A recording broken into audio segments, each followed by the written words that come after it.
Lara Elborno. She's a Palestinian-American International lawyer and activist. Good evening to you, Lara. Are you surprised by how much support this petition is gaining? I understand close to 2,000 have endorsed this initiative now. Thank you. I'm not surprised. To date, we've actually seen multiple legal petitions that have been launched in response to Israel's genocide in Gaza. On November 8th, 3 of the leading legal and advocacy NGOs in Palestine filed an Article 15 communication with the International Criminal Court, urging the court to investigate Israel's crimes of genocide and apartheid and calling on it to issue arrest warrants for Netanyahu and the top Israeli officials committing this genocide. We're also aware of at least one other petition filed before the ICC by lawyers and NGOs seeking similar relief.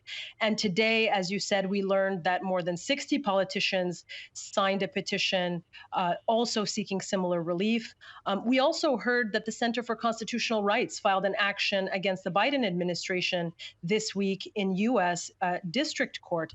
None of this, of course, is surprising. And we will continue to see more legal petitions before national and international bodies, given the gravity of the crimes being committed by Israel and the West's response, which has been to reaffirm time and again that there are no red lines for Israel.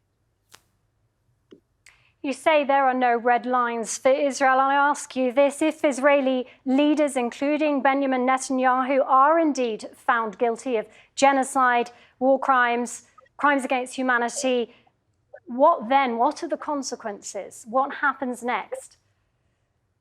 Well, if the court goes on to investigate apartheid, which is a crime against humanity, and genocide, and ultimately reaches the conclusion that these crimes have been committed, at that point, reparations may be provided to victims and the perpetrators may be sentenced to prison time. But more importantly, if an investigation into genocide and apartheid is opened and Israel is found guilty of these crimes, this should serve as a wake-up call to the world that Israel's apartheid system against Palestinians, which has paved the way for this genocide that we are seeing today, is not sustainable and should be dismantled with freedom and equal rights for Palestinians on their land. We have to understand that although international law is on the side of Palestinians, the international institutions which are responsible for upholding international law and ensuring its respect have utterly failed for the last 7 decades to provide Palestinians with their human rights.